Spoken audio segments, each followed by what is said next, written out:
Good afternoon, this is Marshall Davis.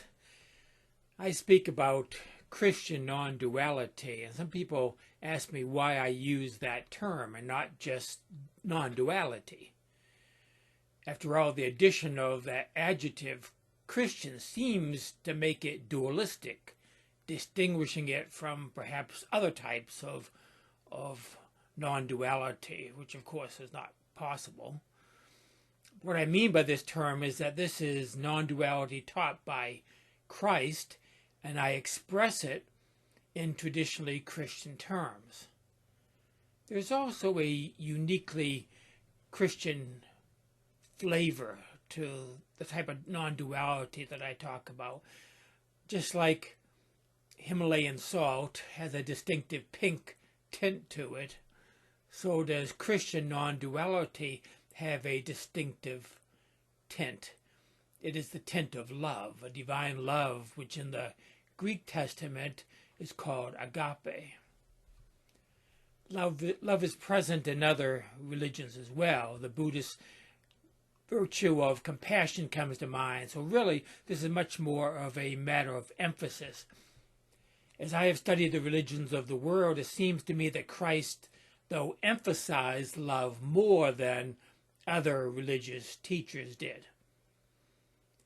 In the story that I'm going to explore today, from the 13th chapter of the Gospel of John, we have a picture of this love.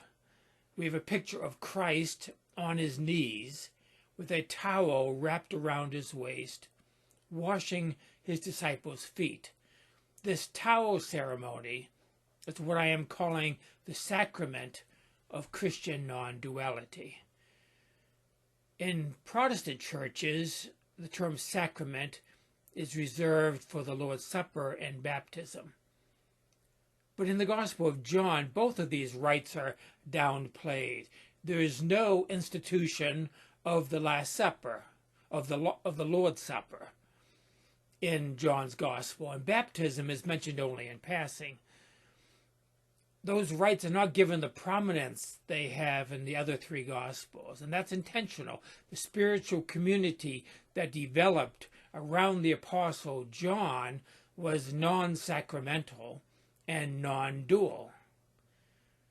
A Last Supper is mentioned in the Gospel of John, but it's not a Passover meal, nor is it the Lord's Supper. In place of the institution of a sacrament of bread and wine, we have another ritual, foot washing. The story says that during the supper, Jesus, and I quote here, got up from supper and laid his outer garments aside, and he took a towel and tied it around himself. Then he poured water into a basin and began washing the disciples' feet and wiping them with the towel which he had tied around himself. The fact that this is done during the meal indicates its prominent position in the story that is taking the place of the Eucharist in John's depiction of the Last Supper. Normally, foot washing would be done as soon as one entered the door of the house. If it was a wealthy home, foot washing would be done by a servant. In this case, though, each guest would have washed their own feet, and we can assume that happened here on this occasion, even though it's not mentioned at all. Foot washing was done because people reclined at the table rather than sit at a table the way we do, and they had their feet off to one side. It's not too appetizing eating a meal while smelling the dirty feet of your neighbor. So people took off their sandals and washed the dust and the dirt and perhaps the mud off of their feet before they entered the room to eat. It's kind of like the mudrooms that we have here in New Hampshire that we use all during mud season and during the winter months, where we take off our boots as soon as we enter into the front door. This foot washing that Jesus did in this story is probably a second washing, meant to be symbolic. Jesus was playing the symbolic role of a servant. Sometimes, though, a rabbi would have his feet washed by his disciples as a sign of respect and subservience, but never the other way around. That's the reason why Peter is so flustered by Jesus' action in the story. And he refuses to allow Jesus to wash his feet. It doesn't fit with the traditional idea of the teacher-disciple relationship. But there was nothing traditional about Jesus' servant leadership.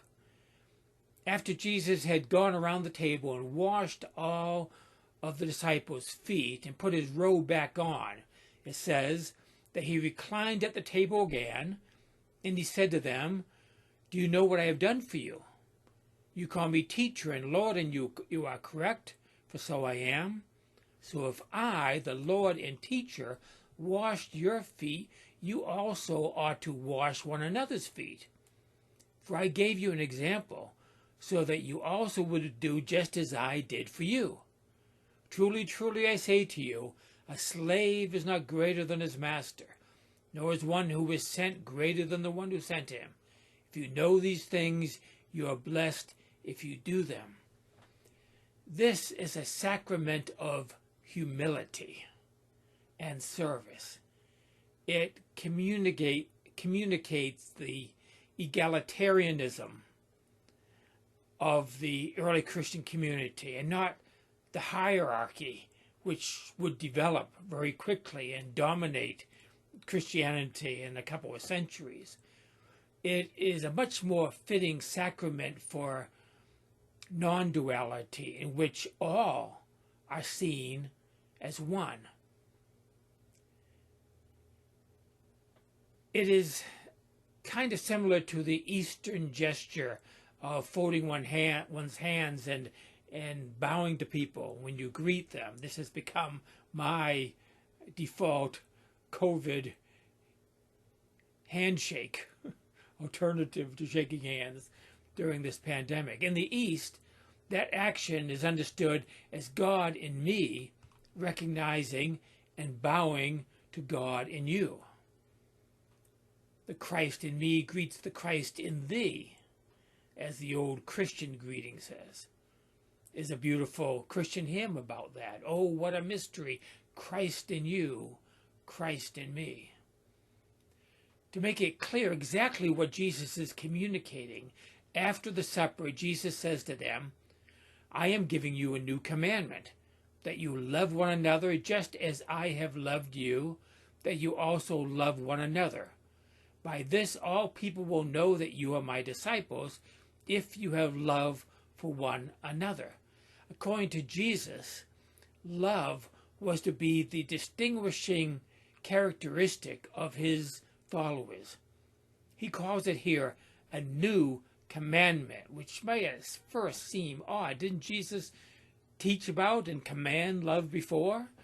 And of course he did. He taught that the greatest commandment was to love God with all of our heart and mind and soul and strength, and that the second greatest commandment was like it, that we were to love our neighbors as ourselves. So how is this commandment new? It is new because we are to love each other as Christ loves us.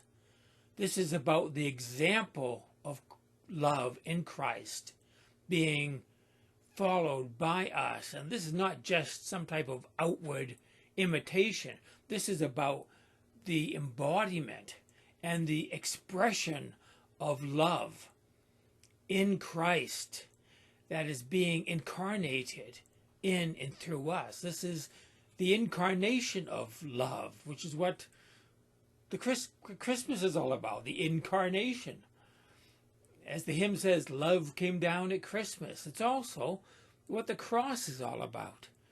The cross is the embodiment of self-giving love, as Jesus is going to say in a couple of chapters. Greater love has no man than this, that he laid down his life for his friends. This sacrament of the towel foreshadows this giving of his life. Jesus calls it glory. He says, now is the Son of Man glorified, and God is glorified in him. This glory is oneness. We are one with each other, and we are one with Christ, and we are one with God. Now we can talk about this oneness using all sorts of sophisticated theological and philosophical language, but as soon as we do that, it seems to take us away from the direct reality of it. We are one. This is glory.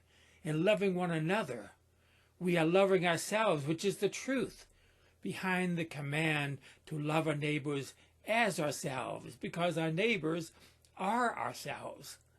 That is the meaning of loving God, also with all of our heart, mind, and soul, and strength. Because when we do that, we are also loving ourselves, for we are one with God.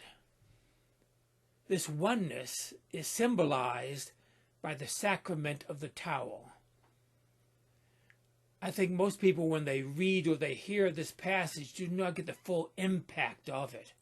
What's happening here is that in the middle of the meal, Jesus stood up and he took off his robe, which meant his clothing. So he is standing there in the first century equivalent of his underwear. He is in fact wearing exactly what he's going to be wearing a short time later when he's hanging on the cross. And while in his underwear, he ties a long towel around his waist, and one by one, he washes the feet of his disciples. Imagine how long that would have taken to go around the table and do 12 sets of feet. Imagine the silence in that room among all the disciples, including Judas, who is present and is about to betray him. This is a holy moment. This is the embodiment of divine love. Not only love of our neighbor, but even love of our enemy, which is why Judas Iscariot is here, and why in John's Gospel he plays such a large role in this scene. Jesus was showing us what it means to love our enemies. Christ in me serves Christ in you in selfless love, because we are the same self, and there's no little self or selfishness in this love. This is a powerful ritual that acknowledges that we serve God by loving our fellow humans with all of our hearts and minds and soul and strength. That is because they are in essence God.